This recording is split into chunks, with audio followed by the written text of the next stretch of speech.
Today on CityCast Denver, could Denver host the 2028 Democratic National Convention? And what would that mean for the state of the party in Colorado? Plus, City Council just signed off on Denver's first common consumption area, meaning you can now walk around, drink in hand, but only in one part of the city. Denver Post reporter Elliot Wenzler joins me and producer Paul Caroli to dig into these topics.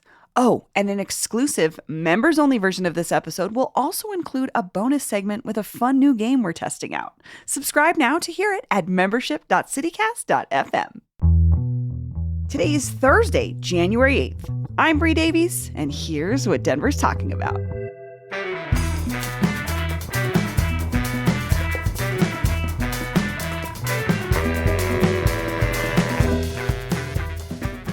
Denver Post city government reporter Elliot Wenzler, welcome back to CityCast Denver. Hello. Thanks for having me.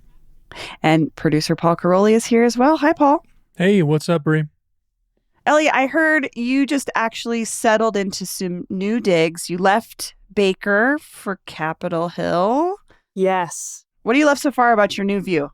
Well, I look out right this moment and I see Mount Blue Sky, which is pretty amazing considering before this I was looking into a courtyard. That's an enviable Denver view for sure. It was especially cool on New Year's Eve. I stayed up and watched and I could see fireworks kind of from like all over the Front Range, which was really cool. And I could see sort of the Coors Field fireworks as well. So I'm like, I gotta host. You're in it. A New Year's party next year. So stay tuned, Denver. Okay, we'll hold you to that a year from now. God, I miss living in Capitol Hill. I love that neighborhood. It is so walkable. I am now like, this is, why doesn't everyone live in this neighborhood? It's I think it's the best neighborhood. Have you tripped on the sidewalk yet? Have you tripped on some red flagstone? I have tripped on the sidewalk. But There they're redoing them in this area right now. So. Oh, really? That's Okay. lovely. Breaking news. Breaking news. They're finally fixing some of those 100-plus-year-old sidewalks. Well, Elliot, we wanted to talk to you about some recent reporting you had done on pretty big stories for Denver. First one, you reported recently that the Johnson administration is preparing to put a bid in for Denver to host the 2028 Democratic National Convention. This comes 20 years after Denver hosted the DNC in 2008. Of course, that was Barack Obama nominated in front of, I looked it up, 84,000 people.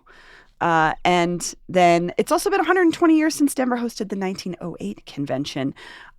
Not a lot of details have been released from the mayor's office. They did not really confirm or offer anything. But John Ewing said, quote, "We are honored to be in consideration to host the Democratic National Convention." What else do we know, Elliot? Yeah, so far the city has been really keeping the details close to the chest here. And I think that's probably just because we're so early in the process at this point. I'm not sure that they've even actually submitted the bid. So I think that they're just being very careful with that. But I was able to get a copy of a letter from the Democrats in Colorado's congressional delegation who are supporting this idea.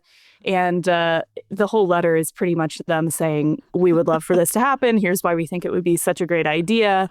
And that is really where I got the confirmation that, this is definitely happening. They use language that says, we hope that you will consider this bid that has been submitted. So the way that it's written, it's written as if the bid has been submitted, but I think that's because this is going to be included when that package is turned into the national committee. Okay, so Colorado lawmakers like Daggett and Nagoose, I think, or some folks that signed it are like, this is happening. The mayor's office is still being a little vague. And John Hickenlooper, who was the mayor at the time that the last convention was in Denver, Senator Bennett. So, yeah, a lot of just big national Democrats that are from Colorado. Paul, maybe for folks who don't know, what is the purpose of the DNC? I think a lot of people do know, actually. I mean, it's a big party. It's a coming out party for the candidate, whoever that the party picks. The primaries happen. A bunch of people make votes.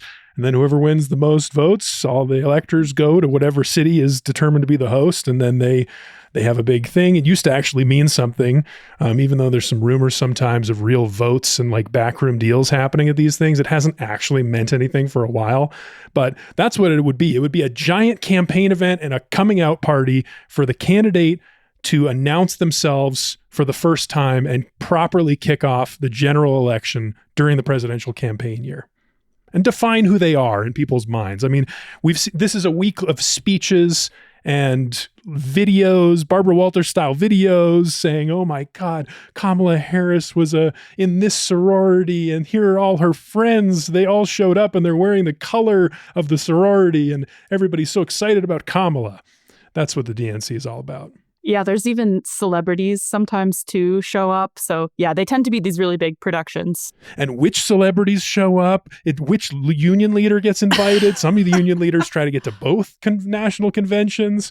It's all about telling stories and creating a platform for a particular candidate. And the interesting part, I think, is for these DNC host bids is how do you pick a backdrop that is particularly like, it tells its own story. It creates a nice framing for a candidate that is to be determined because we don't know yet who that is. Are you saying like a physical backdrop or like a metaphorical backdrop? What do you mean? Well, both, I guess. I meant metaphorical, though, like, because this is about narrative, right? So in Kamala's case, no one knew she was going to be the candidate when they picked Chicago for the DNC. Most people thought it was going to be Biden's because he was running again. The incumbent typically is the person. So they picked Chicago. They thought it was going to be a big Biden thing. Turns out it's Kamala, but it's not about Biden. The fact that it was there. It was not like they picked Dover, Delaware. They picked somewhere that happened to be a blue stronghold in a deep blue state that had just come off of some strong winds in the Midwest. Like that's the story they were trying to tell as a party. And Kamala, was there, put her own spin on it. That was the DNC 2024. Yeah, I think there's a lot at stake here for the DNC 2028 because in particular, how Democrats are feeling about their own party. I don't know if either of you want to talk about that, but I don't know how the Colorado Democratic Party is feeling about this in general. I feel like you talked to Shad Murab, right? The chairman. I reached out to Shad and he's also being not super revealing about details yet and kind of just gave me a general statement about like, kind of to Paul's point, here's how Colorado could fit into sort of this broader narrative of what Democrats may be looking for, which is like Colorado used to be the swing state back in 2008 when it was hosted here. It was like a really key part of the map. Now that's less the case because Colorado, votes blue.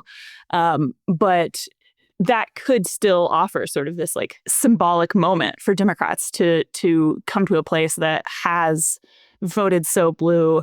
I mean, he pointed to the fact that Colorado voters are only getting more Democratic, in the last election. And that's the opposite of that is happening in many parts of the state. So, he's kind of making the case of like, well, look, in Colorado, we're finding a way to keep Democrats and get bluer. So if that's what the Democratic Party wants, which obviously they do, maybe taking a closer look at what Colorado's doing is a good idea, in his words, paraphrased. Yeah. Paul, what do you think about that when we look at the broader conversation about the Colorado Democratic Party? Well, I mean, the Colorado Democratic Party, people are not psyched about them. They're losing popularity. Colorado is a state of unaffiliated voters more than anything else. I think we're a majority unaffiliated. People are not, even liberals are not psyched about the Democratic Party. So it would be an interesting pick in that sense. Like, I'm not sure what the story is. In my opinion, I didn't make this as a prediction on our show earlier this week, but I think we have a governor, who should be the leader of his party in this state. I would say odds are he's not even going to be a Democrat by the end of his term. I could easily see him switching his affiliation to unaffiliated or independent based on how antagonistic his party has been to him and him back at them. I don't think he cares very much about the establishment of the Democratic Party here personally right now. So I don't know. I mean, I did a bunch of research on the history of the DNC. I don't know if Denver would be a good pick for the Democrats. If I'm the Democrats, I'm looking somewhere else. Yeah, that's kind of was my thought too, was just like, if we don't really have party unity here to begin with, what is the backdrop we're setting up for the national conversation? Well, Paul, do you want to dig into a little bit of the historical part? Because I think Yes. Elliot also mentioned this, the 2000, where we were in 2008 as a swing state. Again, we had done this 100 years before that. So Colorado's got some history here. I actually disagree with 2008 and being a swing state. I think 2008 was the moment where we were no longer a swing state. I think that was when we were blue. I mean, that's also the case that Adam Schrager and Rob Whitwer make in this seminal book on Colorado politics called The Blueprint, How the Democrats Won Colorado. This is about how Tim Gill, Ted Trimpa, Jared Polis, this group of Democrats between 2004 and 2008 made a concerted effort and spent a ton of money to basically turn this state blue. And they describe... those are all queer men, right? This is like the gay, I think this is the gay side of the Democratic Party. I just find that really interesting. And well, yeah, I mean, gay says marriage a little was about a Colorado. huge issue. Yeah. Gay marriage and these that was like a very defining issue for how this story happened, how this state turned blue, how they got people on their side. But their story ends literally, and the introduction is the Democratic National Convention, August 2008, how this story ends. So I think the Democrats at that time chose Colorado because of this success story. And that's when they have been most successful. Looking at all the other DNCs since 2000, I looked at all of them. There haven't been many, so admittedly, it's a small sample size. But there have been 7, and 4 times they have chosen blue strongholds in blue states. 2000, they chose LA. 2004, it was in Boston. 2016, it was in Philly. 2024, Chicago. All of those led to losses. The other strategy, when they have chosen red to blue transitions, when they have chosen huge success stories like we saw in Colorado and like we see in Charlotte, North Carolina in 2012, and like we saw in 2020 when Biden won, they had the convention in Milwaukee, Wisconsin, where previously Democrats had ousted Governor Scott Walker and made huge gains in the midterm. Right. Those all led to Democrat wins. So well, I think that's... 2020, though, ended up being almost entirely virtual. So it was like meant to be in Milwaukee, but it wasn't actually. You're right. That's fair. But that's they chose Milwaukee to show that story. That was their intention. I mean, maybe that's an asterisk because it didn't actually play into the convention that much, but I think that was their intention. It did happen to work out. Biden won. So, I mean, obviously the midterms haven't happened yet. We aren't going to see them actually choose a host city for this, but that's what they're going to be looking for. I think that's what they should be looking for. And is it going to happen in Colorado? I don't know. I mean, are we going to flip some of these Republican congressional seats to Democrats? If Colorado Springs goes blue, if the Western Slope goes blue, that could be the kind of success story that leads them to pick Denver. Barring that, I'm not seeing anything in this letter that is creating a narrative that the Democrats would be attracted to. They're just talking about infrastructure in this letter. Well, I disagree with that because I think one of the strongest symbols they have there is Obama in 2008, that being like one of the most iconic moments of the Democratic Party happening in Denver, happening in now Empower Field. That was I believe, maybe the first time they'd ever done it in a stadium. Definitely since then, they've never had a moment like that. It's usually in an enclosed, arena type space, way fewer people. But if you go back and watch those videos, I mean, I think this would be a great place to put in like a little audio clip of that crowd, of, the atmosphere in that moment. If you go back and look at those stories, that was just, a lot of people remember that. With profound gratitude and great humility, I accept your nomination for presidency of the United States. And so I can just, myself, when I think about what kind of narrative they might be trying to draw here, someone being able to step on stage in Denver and say, 20 years ago, this is where the Obama coalition kicked off. We're going to have that strong of a moment again. I can see that symbol playing out. And I could see that possibly being a compelling reason to tell a story in Colorado to draw back to that time in 2008. Yeah, I was going to say that is a great, if we're talking stories, we're talking the energy, like you said. If people, those feel-good moments, the sound, the experience, someone remembering where I was 20 years ago at that. I mean, right. it was such a big And deal. That's the good regular story. People were able to attend that event because it was opened up to the stadium. So, like people's moms and dads were there. It wasn't just political insiders. It was kind of like a bigger community event. There were these huge lines of people trying to get in there. And so I think for that reason, Denver does offer a strong symbolic presence for the DNC. I also think a big part of what it's going to come down to here is what other cities are in the mix. And so far, the cities that we know have put bids in are San Antonio and New Orleans. And neither of them offer an opportunity to change the map either. So, if those are the only other two cities being considered, then none of it's really going to be about, where's a swing state. Now, and I would expect that there are other cities. We're very far off from this event. So I would expect that there are other places that are going to put in bids that we don't know about yet. And maybe those will offer what you're saying, Paul, which I agree that makes sense that that's something that they might consider. But like you said, that they've kind of gone back and forth on this. So we don't really know what they're going to do. Yeah, those would both be aspirational choices, like hoping for gains in the midterm, hoping for a success story to happen. Texas, Democrats in Texas, how long have we heard them say this is the time that it's going to go blue? I don't know if it's going to happen. Personally, I put down a couple of picks where I think they should host it.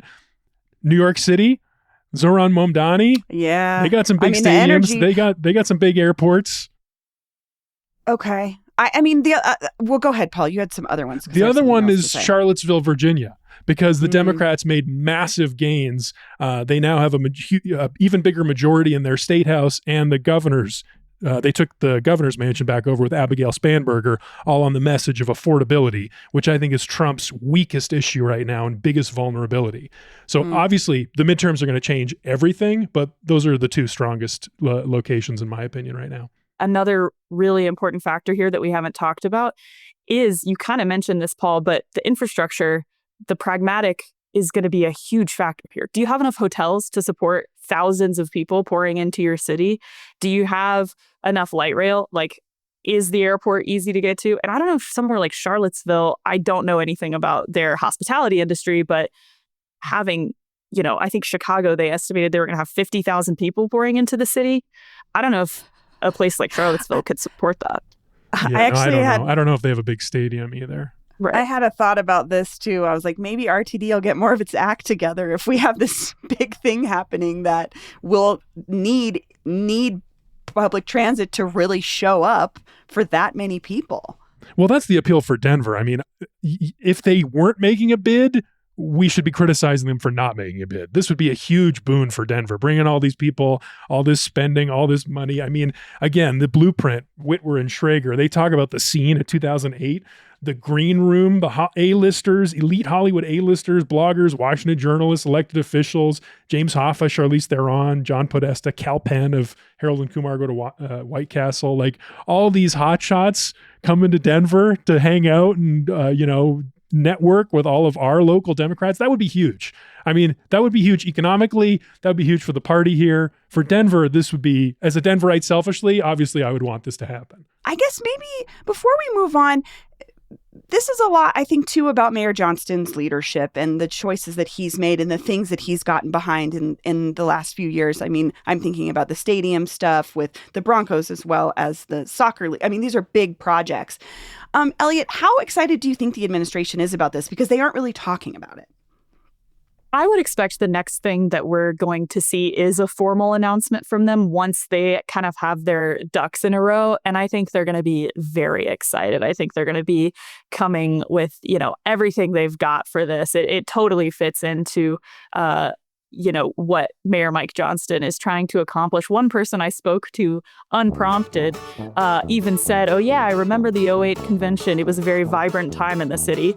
And I was like, well, that would be great news for the guy who's made vibrancy kind of his tagline for what he wants to accomplish in the city.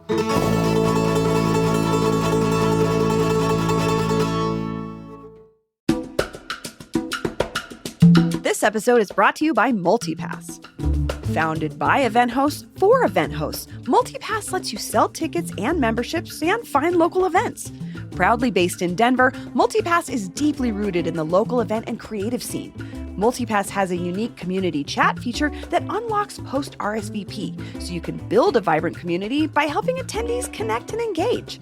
Multipass solves some of those age-old event issues too. Same-day payouts fix cash flow headaches, and revenue-sharing tools let you easily split ticket revenue between producers, performers, and promoters. Multipass's performer dashboard helps boost attendance with built-in tools to add street teams and track performance. And the membership management tools help build loyalty with your own audience. Multipass is designed to help everyone in the event ecosystem win, not just the platform. Learn more at multipass.com. That's multipass.com. This episode is brought to you by the University of Denver. The University of Denver is proud to be named one of only 75 dream schools nationwide, recognized for its impressive outcomes, vibrant campus life, and accessible admissions. What makes DU a dream? Close-knit classes where professors know their students by name, customizable academic paths paired with cutting-edge research opportunities, a graduation rate that outpaces peer institutions, and a stunning campus between downtown Denver and the Rocky Mountains that fuels both adventure and ambition. From generating breakthroughs in affordable housing solutions to investing in research as a premier R1 institution, DU's programs and people create meaningful impact. It's where bold minds explore without limits and turn big dreams into reality. The University of Denver digs deeper, achieves more, and dreams bigger. Learn more at du.edu/dream. That's du.edu/dream.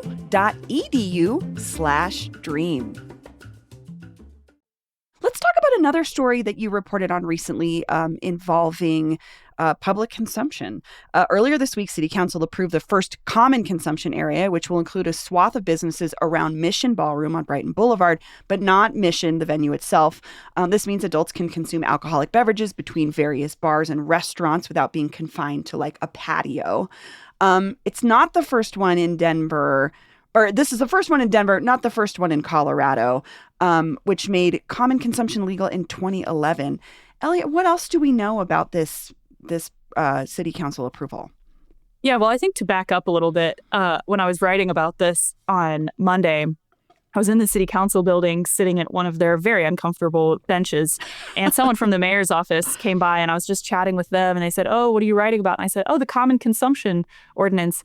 And they said, "I have no idea what those words mean." And I was like, man, and you work in the city. If you don't know what it is, nobody knows what this means. So I think it's good to just kind of start off and say, you want to think of like open container laws. I feel like that's a little bit easier for people to be like, oh yeah, I know what that is. You know, if you've ever been to New Orleans and you've been able to just walk out, buy a drink at the bar and then walk out onto the street and walk around with your open container. This is like a mini version of that. So basically, you'd be able to buy your beer at Left Hand Brewing and then leave the premises while staying within kind of these set boundaries. But you can wander around. You can play cornhole. They might have yard games like that they start hosting soon. Your kid can go get a hot dog or maybe not a hot dog, whatever other, restaurant options are going to be over there, because I think they are going to be expanding the area. And so it's basically, this is just kind of the first time that this specific license has been approved in Denver. So basically, this is kind of the next question is, are there going to be a whole bunch more of these? Are there going to be lots of different little pockets in the city where people can wander around with their drinks? It's really hard to get approval to have this type of district. You have to show that the community is okay with it. You have to fit this very specific size requirements and liquor license requirements. You have to have enough businesses to even apply in the first place. So far, this is the first group that's even tried to really do it. But now that it's happened, maybe there's going to be more. And this is happening in 2026. This law was passed in 2019 in Denver and then was implemented or went into effect, I think, in 2021.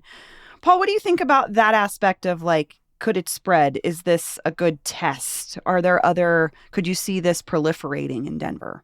Well, that's what I read a bunch of past coverage about the 2019 change, and whenever this has come up every once in a while, and it was a pretty common feature in all these articles for a business owner to be quoted as saying, "Oh yeah, that sounds cool," but then the article to say, "But they're not planning to pursue it," because it seems like it's a big pain in the ass, and maybe they don't see that big of an advantage. You're also getting yourself into a situation where like neighbors might not be so happy about this.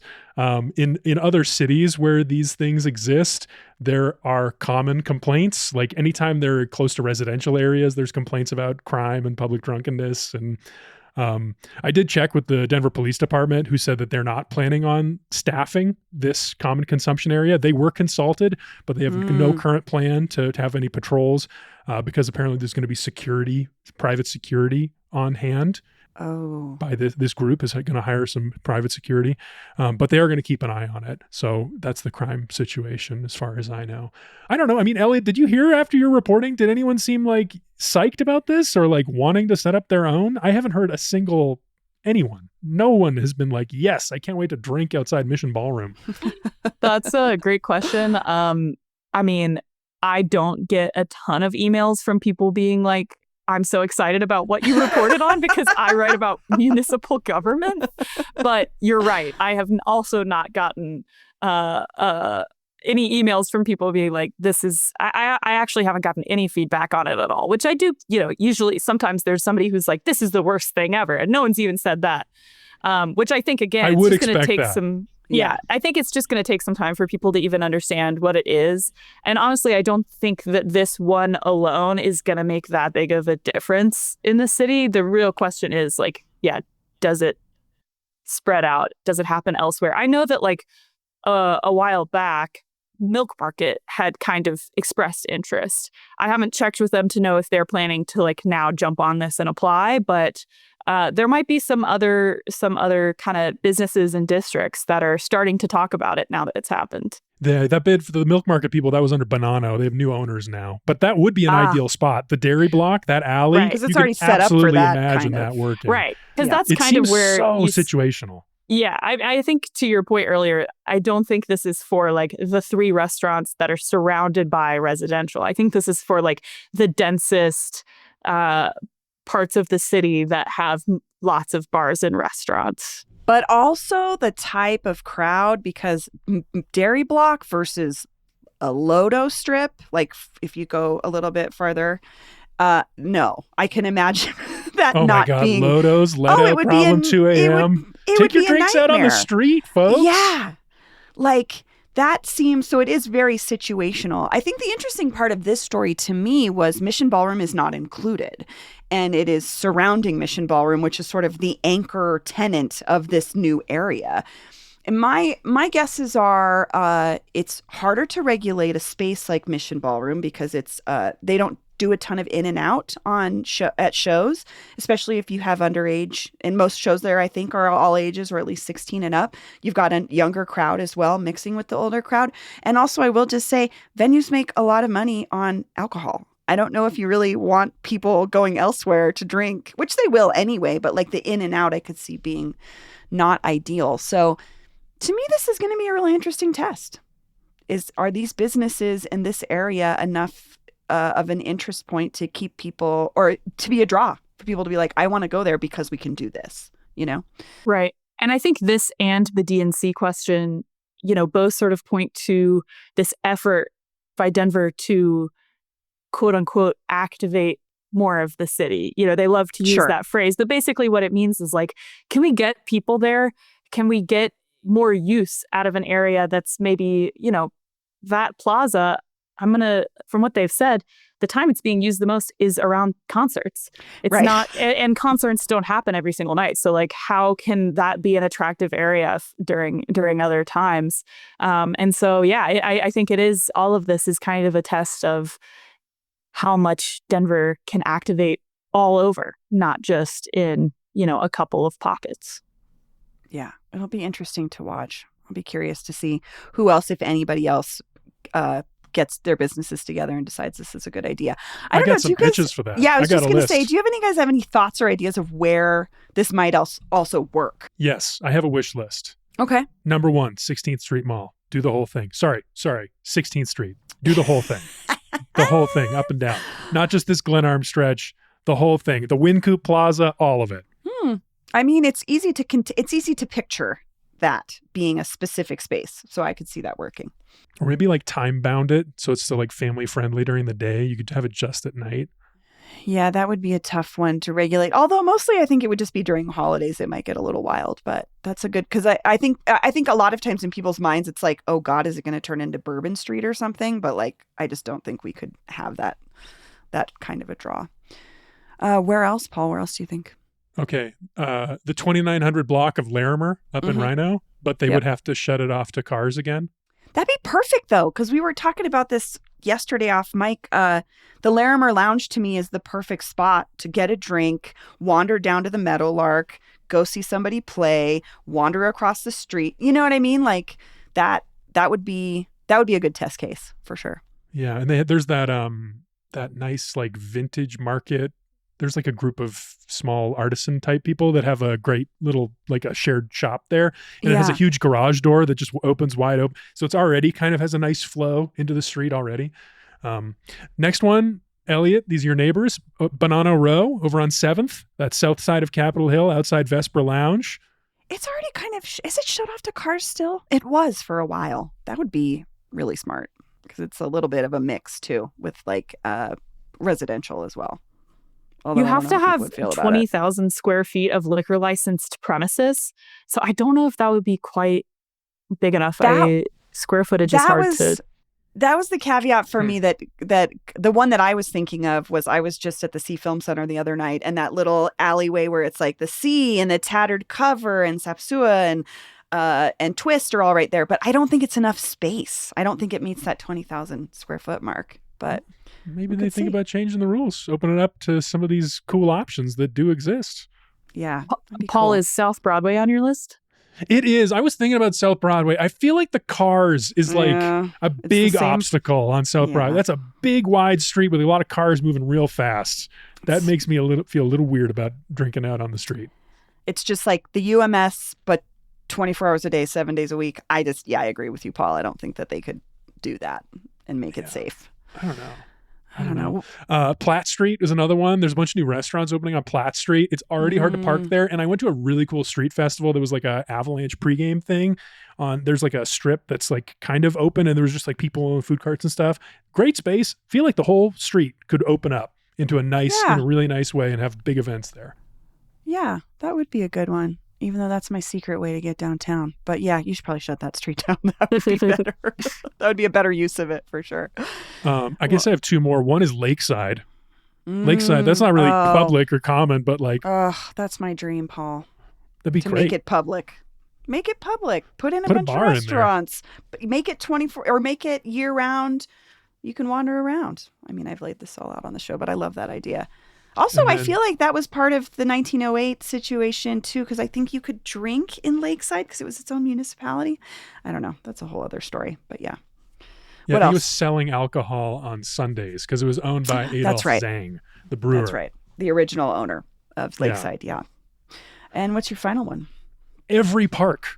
I don't know how Parks and Rec would feel about that when it comes to just like cleanup, but interesting thought. Be awesome. I still think about the mayor's idea to have restaurants open in all the parks, like City Park Boathouse, Wash Park Boathouse. There's that great like rotunda that's always is just open. Like that would be a great like al fresco dinner, summer night. Consume alcohol, walk around, do that Wash Park walk with a little cocktail. Well, they're wanting to open a restaurant in the McNichols building in Civic Center Park. That's part of the plan for that. That is just waiting for that kind of thing to happen right there to really activate and really utilize the McNichols building in the best way. That would be so smart. Yeah. So maybe that could be an option for it. Yeah.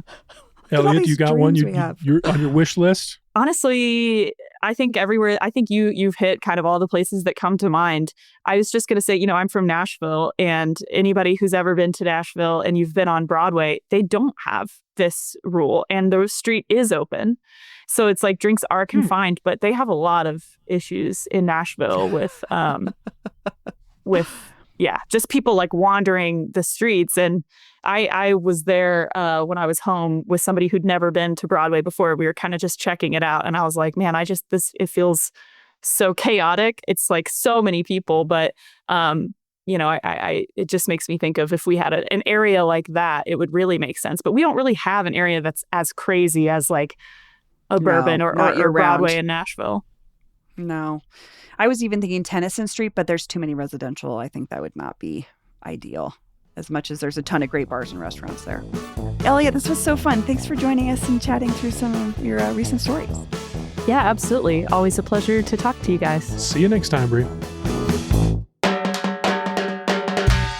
That's all for today here on CityCast Denver. If you enjoyed this show, why not take a minute to tell President Barack Obama about us? Rate the show wherever you get your podcasts and subscribe to our morning newsletter and learn more about us at denver.citycast.fm.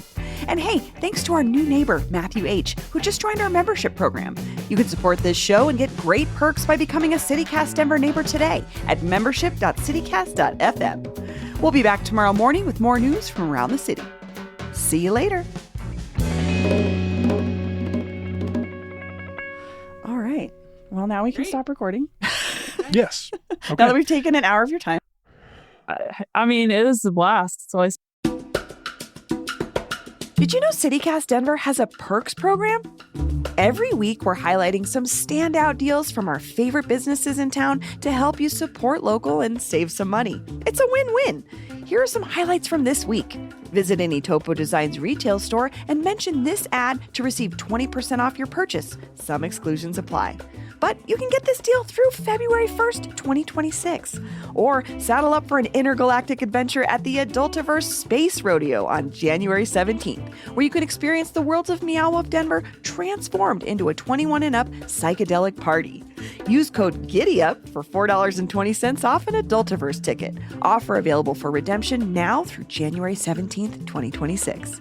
Or check out Green Door. You can pre-order a curated cannabis box for your next Denver trip. Includes edibles, snacks, and local accessories, ready for pickup. No stress, no lines, just a better trip. Use code DenverPerk for $10 off any experience box. To see a full list of participating businesses, just visit denver.citycast.fm/perks. It's a great way to check out new restaurants, shops, and events in your city without breaking your budget. And I think that rules.